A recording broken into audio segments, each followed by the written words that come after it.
Most aspirants think toppers write something extraordinary. But today I'll show you that the difference is not knowledge, it's presentation and approach. So hello everyone, welcome back to my channel. Today in this video we are going to review the answer copy of UPSC 2023 Topper Rank 11.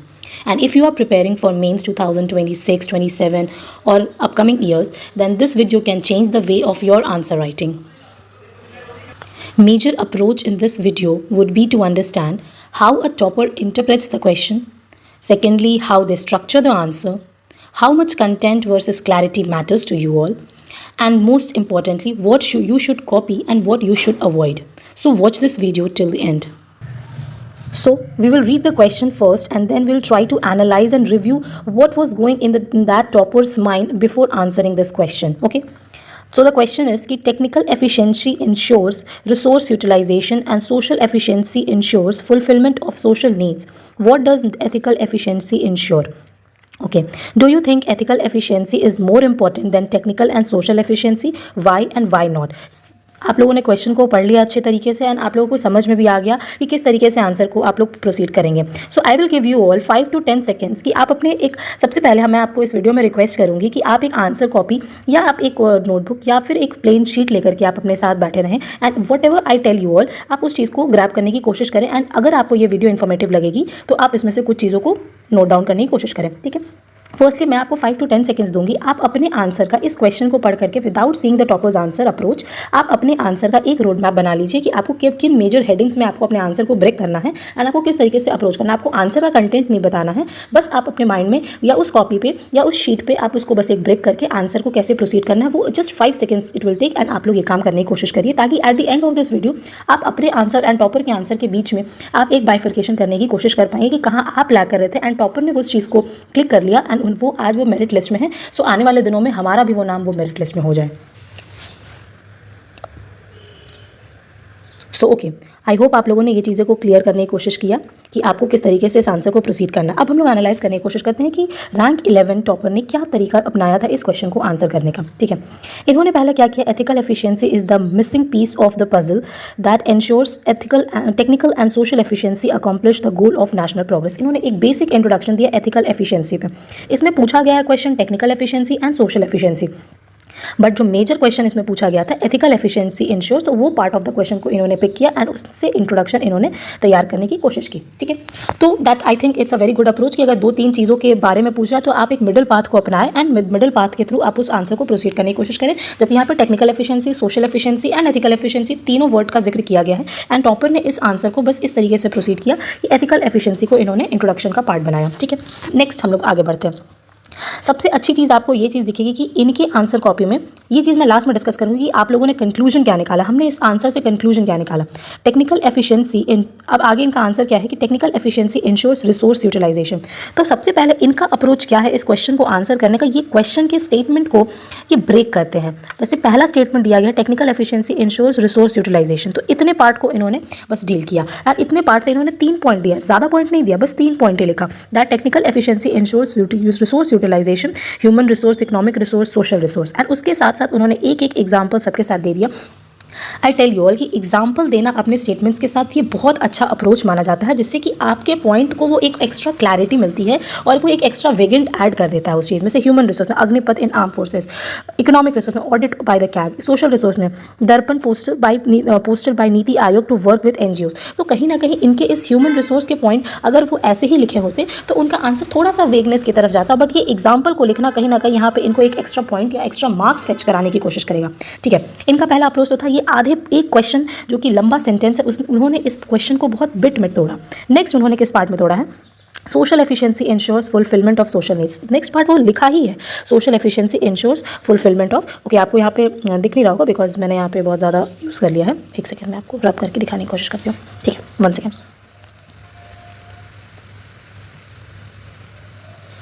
यहाँ पे आप देखो social efficiency ensures social efficiency ensures fulfillment of the social needs. तो इसको इन्होंने डेसिफाई करने की कोशिश किया। आप देख रहे हो कि डायरेक्ट क्वेश्चन जो इन लोगों ने पूछा था वो क्या पूछा है कि what does ethical efficiency ensure, लेकिन कहीं ना कहीं ये एथिकल एफिशिएंसी डिपेंडेंट है ये टेक्निकल एफिशिएंसी पे एंड ये सोशल एफिशिएंसी पे। तो ये इन्होंने डायरेक्ट एथिकल एफिशिएंसी को नहीं डिफाइन किया, इन्होंने उसके पहले के बैकग्राउंड को क्रिएट किया। कहीं ना कहीं ये बैकग्राउंड क्रिएशन जो है ये बहुत इंपॉर्टेंट होता है। इससे एग्जामिनर को बहुत अच्छा फील होता है उस आंसर को चेक करने में कि ये जो क्वेश्चन है कि बहुत वेल टू डू डेसिफर किया गया है। ठीक है, सो नेक्स्ट अगर हम लोग देखेंगे कि इन्होंने क्या मटेरियल लिखा है कि social efficiency ensures fulfillment of social needs. अब इन्होंने इसके लिए 4 पॉइंट दिया, बहुत ज़्यादा कोई स्टेटमेंट का यूज़ नहीं किया, बस पॉइंट वाइज इन्होंने एक्सप्लेन कर दिया है, like social justice, social development, social security and social audit. ठीक है, उसके साथ साथ उन्होंने 3 एग्जाम्पल्स उन्होंने कोट कर दिया। तो इससे क्या होता है कि यहाँ पे फिर से आपको एक एक्स्ट्रा वेगन पॉइंट्स मिलने की पूरी संभावनाएं रहती हैं। ठीक है, नेक्स्ट हम लोग आगे देखने की कोशिश करेंगे what does ethical efficiency ensure. इन्होंने इस पार्ट को अभी नहीं लिखा है क्योंकि इन्होंने इंट्रोडक्शन में ऑलरेडी उस चीज़ का जिक्र कर दिया। और आपको एक चीज़ देखने की कोशिश करो कि इंट्रोडक्शन भी इनका, क्वेश्चन तो कुछ भी पूछ सकता है हमारे यूपीएससी में, हर एक क्वेश्चन का आंसर तो हमें पता नहीं होता है, बट अगर उस आंसर को अगर हम अपने क्वेश्चन के थ्रू ही हम उसको बनाने की कोशिश करेंगे तो शायद ये जो हमारे माइंड में एक टेंशन होता है वो भी खत्म हो सकता है। लाइक उसने एथिकल एफिशिएंसी, उन्होंने एथिकल एफिशिएंसी को टेक्निकल और सोशल एफिशिएंसी दोनों से जोड़ करके ही एक इंट्रोडक्शन तैयार किया है। तो इसमें उन्हें कोई बिफोर हैंड प्रिपरेशन करने की जरूरत नहीं थी कि एथिकल एफिशिएंसी का डेफिनेशन क्या होता है, दैट वाज नॉट नीडेड। उन्होंने ऑन द स्पॉट वो डेफिनेशन को क्रिएट किया, that ethical efficiency is the missing piece of puzzle that ensures technical and social efficiency accomplish the goal of national progress. तो यहाँ कहीं ना कहीं इन्होंने तीनों पॉइंट्स को जोड़ करके एक ऑन द स्पॉट एक एक फॉर्म में एक इंट्रोडक्शन को तैयार करने की पूरी तरह से कोशिश की। आगे का क्वेश्चन उन्होंने कैसे डील किया है कि do you think ethical efficiency is more important than technical and social efficiency. अब यहाँ पे उनका स्टैंड क्या है, लेट्स एनालाइज कि yet without ethical efficiency they are incomplete. तो पहले अभी उन्होंने एथिकल एफिशिएंसी उनके एक्सप्लेनेशन इन द इंट्रोडक्शन के बावजूद भी उन्होंने यहाँ पे एक पॉइंट लिया है कि उन्होंने उस स्टेटमेंट को भी एक्सप्लेन किया है, without ethical efficiency they are incomplete. पहला क्या है, development must be in line with the ethical and cultural context, Panchsheel for tribal development. यहाँ पे इन्होंने इस चीज़ को एक्सप्लेन किया अच्छे तरीके से। नेक्स्ट उन्होंने क्या किया, hence Kautilya said progress must keep in mind, इसमें त्यागी, दंड नीति एंड पॉलिसीज़, ये सारी चीज़ों का जिक्र किया है, अनविक्षी, ये सारी चीज़ों का जिक्र किया है इन्होंने। In the same third point इन्होंने लिखा इन द सेम कॉन्टेक्स्ट, फिर तिरुकुरल के लाइंस को लिखा है कहीं ना कहीं, focus on the ethical governance reiterated by finance minister. Examples का देखो आप कितना अच्छा इस्तेमाल इन्होंने किया, त्यागी, नीति, दंड नीति, ये सारी चीज़ों का कितना अच्छा यूज़ किया है इन्होंने। Ethical efficiency ensures no one is left behind, Sarvodaya, Antyodaya. इन्होंने keywords, I will tell you all, keyword का बहुत ज़्यादा इंपॉर्टेंस होता है हमारे analysis of the answer copy में। अगर हम देख रहे हैं कि अगर ये एथिक्स के आंसर है तो एथिक्स के कीवर्ड का यूज़ करना बहुत ज़रूरी है, क्योंकि अगर GS1, GS2, GS3, GS4 ये 3 टाइप के अगर बनाए गए हैं अगर सब्जेक्ट्स, या 3 टाइप के GS, 4 टाइप के GS को अगर हमें बाइफर्केशन किया है तो हर GS की अपनी एक स्पेशलिटी होती है, तो हर GS का अपना एक कीवर्ड होता है। तो कीवर्ड आप हर टॉपिक के कुछ ज़्यादा तो नहीं बट 10 to 15 कीवर्ड्स आप अपने पास रख सकते हैं, एंड वो कीवर्ड आपको आंसर के फ्रेम करने के टाइम पर बहुत हेल्प करेगा, एंड ये आंसर आपका एक बहुत ही अच्छा आंसर निकलता है। एक होता है वेग आंसर कि आप एक जनरल आंसर आप लोगों ने लिख दिया, बट एक आंसर होता है कि आप एक कीवर्ड के थ्रू एक आंसर को आप अप्रोच करोगे तो वो कहीं ना कहीं एक बहुत इंटेलेक्ट आंसर लगता है कि आप कोई बैकिंग के साथ आप कोई बातों को रख रहे हो अपना। ठीक है, तो कहीं ना कहीं आप देखो कि इन्होंने एग्जाम्पल का इस्तेमाल और कीवर्ड का इस्तेमाल इन्होंने बहुत अच्छा किया है। तो हमारा एनालिसिस ये कहता है कि अगर हम नोट डाउन करने की कोशिश करें कि यहाँ पे हम क्या इनके आंसर कॉपी से, सबसे पहला चीज़ हम लोग देख सकते हैं कि उन्होंने क्वेश्चन को ब्रेक किया, कितने पार्ट्स में ब्रेक किया ताकि एक छोटा पोर्शन भी जो एग्जामिनर हमें पूछने की कोशिश कर रहा है वो छूटे ना। ठीक है, नेक्स्ट पार्ट अभी हम लोग आगे पढ़ लेते हैं, फिर पूरा एनालिसिस निकालेंगे। 5वां पॉइंट इन्होंने दिया, ethical efficiency is based on the relational ethics, a different approach must be needed for development of some sections of population depending on their relationship with the state. हर पॉइंट में आप देखो कि उन्होंने एग्जांपल का इस्तेमाल किया। देन अगेन उन्होंने बजट 2023 की कितना अच्छा डेटा उन्होंने कोट किया है, trust based governance to bring ethical efficiency in administration. Last में उन्होंने ये जो क्वेश्चन इन्हें पूछा गया था कि do you think ethical efficiency is more important than technical and social efficiency, तो यहाँ पे वो बोला yet without ethical efficiency they are incomplete. इस स्टेटमेंट में उन्होंने इस क्वेश्चन को डेसिफर किया और उसके बाद उन्होंने इस स्टेटमेंट को प्रूफ करने के लिए 6 पॉइंट्स का यूज़ किया, और वो 6 पॉइंट्स कितने अच्छे तरीके से उन्होंने फ्रेम किया along with keywords and examples. Last में उन्होंने कंक्लूजन क्या लिखा है, thus yes ethical efficiency is more important और without it the other two are incomplete. जो उन्होंने स्टेटमेंट का शुरुआत किया था एंड उसी स्टेटमेंट से उन्होंने एंड किया, तो कंक्लूजन पे इन्हें ज़्यादा वर्क करने की ज़रूरत ही नहीं पड़ी। जिस क्वेश्चन से उन्होंने शुरुआत किया था आप यहाँ पे देख सकते हो, सिमिलर ये without ethical efficiency they are incomplete, and conclusion में उन्होंने सिमिलर स्टेटमेंट का यूज़ किया, मोर इंपॉर्टेंट और without it the other two are incomplete. तो कहीं ना कहीं इन्हें आधा कंक्लूजन तो इनका इसी से बन गया, और इससे क्या होता है कि we remain connected with the question. ठीक है। और हमारे आंसर में एक फ़्लो आता है, और ये फ़्लो जो होता है ये एग्जामिनर को बहुत पसंद है कि आप पॉइंट वाइज आप क्वेश्चन के साथ ही कनेक्टेड हो एंड पूरी तरह से वो क्वेश्चन को आप डेसिफर कर रहे हो। तो आधा कंक्लूजन तो इनका इसी में बन गया। तो इनको अब एक लाइन और, बस एक लाइन के लिए ही सोचना है कि आपको उनको कंक्लूड करना क्या है। तो उन्होंने लास्ट में क्या लिखा, hence focus must shift to steps such as outcome, budget and mission life etcetera. कितने अच्छे तरीके से इन्होंने पूरे क्वेश्चन को डेसिफर करके एक अच्छा आंसर प्रेजेंट कर दिया। आपको इनके आंसर में क्या नोट डाउन करने की कोशिश करनी चाहिए। सबसे पहला चीज़ मुझे ऐसा फील होता है कि इनके आंसर में डेसिफर करना ये बहुत इंपॉर्टेंट पार्ट था। Point by point, section by section उन्होंने पूरे क्वेश्चन को तोड़ा एंड उस एक एक स्टेटमेंट को उन्होंने बहुत अच्छे तरीके से उसको प्रेजेंट किया। सेकेंड चीज़, उन्होंने बहुत अच्छे से एग्जाम्पल का यूज़ किया। थर्ड चीज़, उन्होंने बहुत सारे कीवर्ड्स का यूज़ किया। फोर्थ चीज़, उन्होंने क्वेश्चन के साथ कनेक्टिविटी बना करके रखे। फिफ्थ चीज़, अगर हम ये देखें कि उन्होंने बहुत अच्छा जो स्टेटमेंट से शुरुआत किया उसी स्टेटमेंट से एंड किया, तो कहीं ना कहीं उनको बहुत ज़्यादा वो एक लिंकेज विद द क्वेश्चन जो है वो बहुत अच्छा उनका रहा।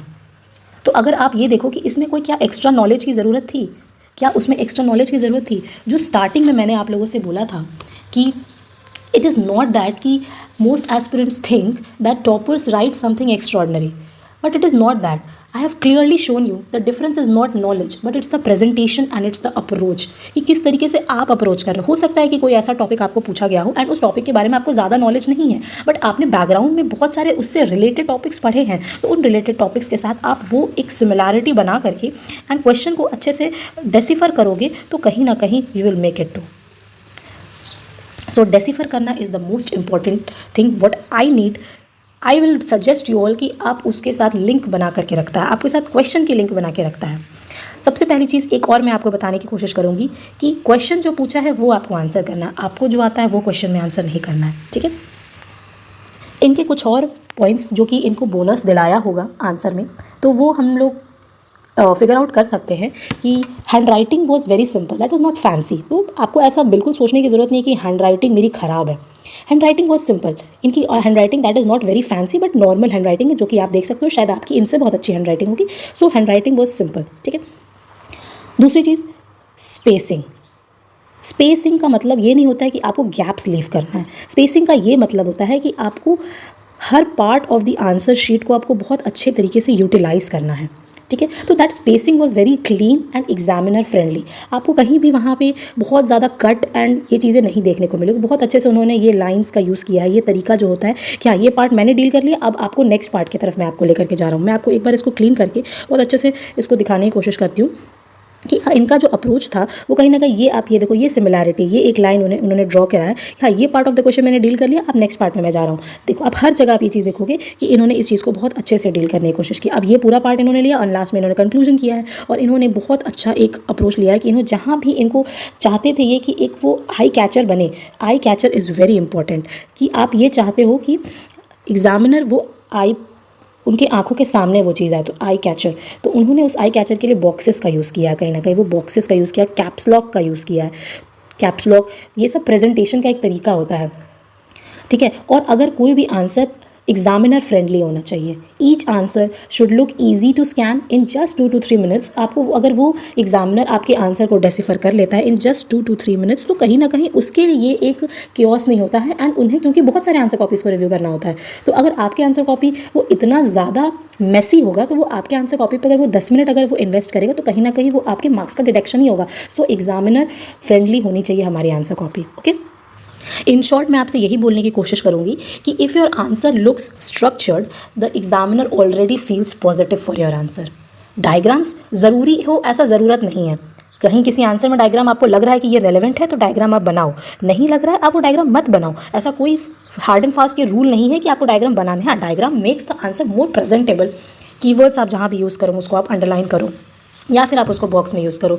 मैप्स, अगर आप मैप्स तो वैसे खैर GS4 के आंसर में आप नहीं यूज़ कर सकते हो, तो मैप जहाँ ज़रूरत हो वहाँ एक रफ मैप बनाओ आप, जिसमें कि एंड उसको आप बहुत अच्छे से बॉक्स में डालने की कोशिश करो। ये सब तरीका होता है एक आंसर को प्रेजेंटेबल बनाने का, ठीक है। सो आई होप कि आपको ये आंसर एनालिसिस अच्छा लगा होगा। So there only is the difference that कि आपकी consistent practice and right strategy matter करती है पूरी तरीके से यूपीएससी के मेंस आंसर राइटिंग में. सो आई होप कि आपको ये आंसर राइटिंग अच्छा लगा होगा. And if you want more such topper answer reviews like this video, subscribe to our channel and comment next copy so that I can show you all another topper analysis. Till then, all the best and smart writing. Thank you so much.